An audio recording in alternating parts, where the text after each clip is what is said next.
Welcome back. Let's bring in the panel now. The Herald Sun's Susie O'Brien and Radio 2CC host Stephen Cenatiempo. Hi to both of you. Good to see you. Let's start with defence reporting, because an audit has revealed that military chiefs actually failed to formally brief the Defence Minister Richard Marles on the readiness of the Army, Air Force and Navy to be deployed on missions for nearly 2.5 years.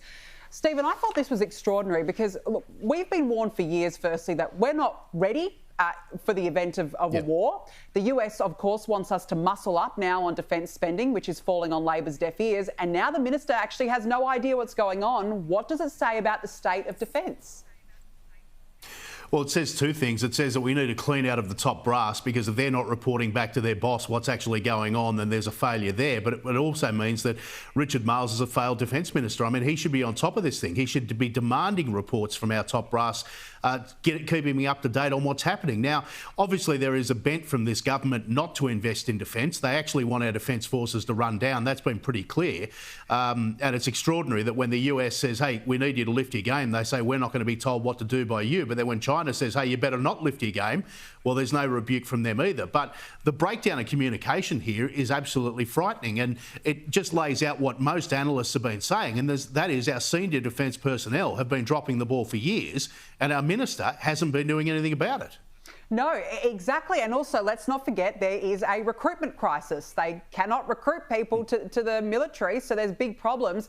And Susie, if they can't even get the basics right, I mean, if Richard Marles can't communicate with military chiefs, what does that tell us? Well, was there ever a more important time for this relationship to be working properly? I mean, honestly, Albo has come out and said, you know, this is ridiculous, this is rubbish. You know, there's been a lot of briefings and they've all been, you know, in conversation. And I think, you know, really that's absolutely not good enough at a time when Australia's been called to lift their defence spending. You know, 1.9%. We're only lower than us are like Montenegro and Spain. I mean, it's kind of embarrassing. So there's a lot of really major decisions to be made on the world stage, but also here in Australia.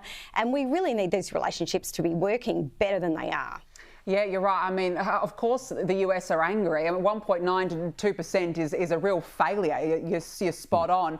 Now, I thought this one was quite interesting because the Stratfield Council in Sydney's Inner West is declaring war on real estate signs following a surge in complaints about visual pollution. I didn't know that was a thing.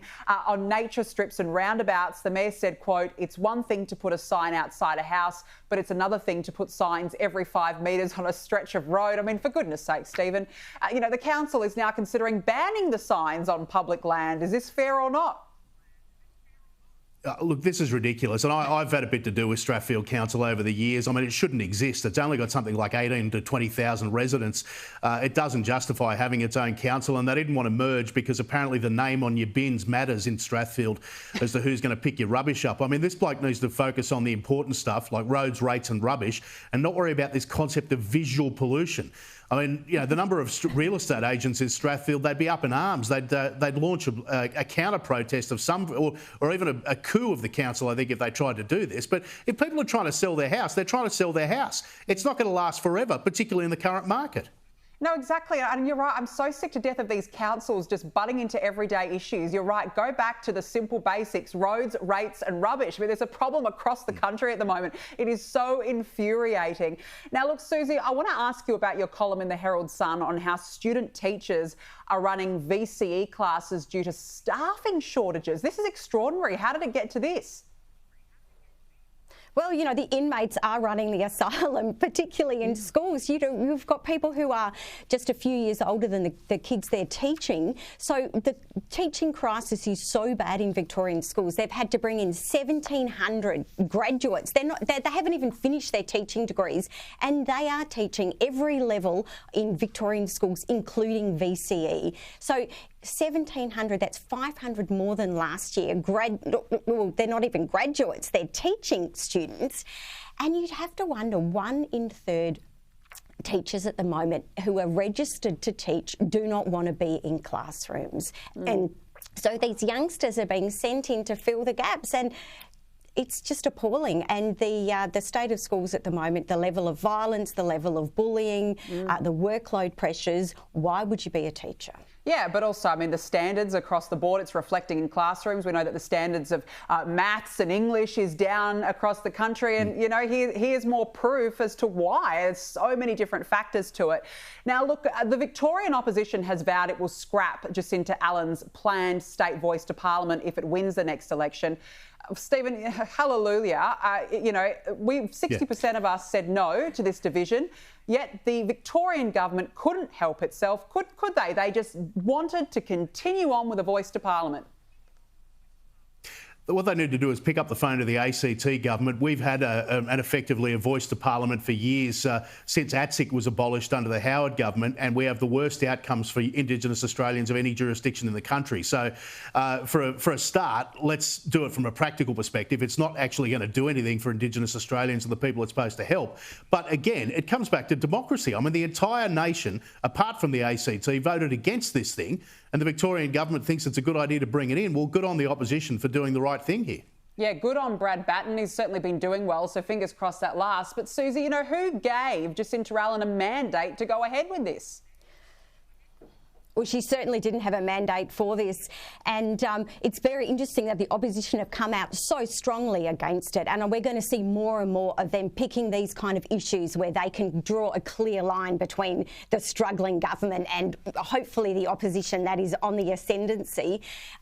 Jacinta Allen is saying that her voice, her treaty, which is leading towards a treaty, is not so much like the Commonwealth one, but is more about common sense than changing the Constitution. But, you know, I think a lot of people are very suspicious about exactly what she's trying to do here, and I think this is a winner for the coalition. Yeah, I don't think there's much common sense in it whatsoever, personally. Now, look, the Yoorrook Justice Commission's final reports on the impact of colonisation on Indigenous Victorians have been tabled in Parliament. This is all part of the state's truth-telling process, but apparently things were so divided behind the scenes that 3 of the 5 commissioners considered writing a dissenting report, Stephen, and yet they want a voice to Parliament. You know, well, they say we live in a post-truth world, don't we? Once upon a time, truth was about actuality. Now we have this concept of your truth, my truth, their truth. Everybody has a different truth. If this isn't evidence as to why this voice to Parliament shouldn't go ahead, if this five-member committee can't get their act together, what hope has a bigger body got? But it's just extraordinary that you've got 5 commissioners, 3 are dissenting, but the report's still going to be handed down anyway. How does that work? Yeah, really good question. We're almost out of time. Susie, your thoughts really quickly? Yeah, I think it was fascinating that we had to learn about this from the media and not from the actual report. Apparently there was one line in the report that even suggested that there were dissenting views. Apparently it's over their definition of history and some views about what's facts and what's fiction. But we shouldn't really have to read about this in the media. No, definitely not. But again, it just comes down to they want to rush this voice through and nobody can agree on anything. And that's just the start of things to come. Stephen Cenatiempo, Susie O'Brien, thanks so much for joining me this evening.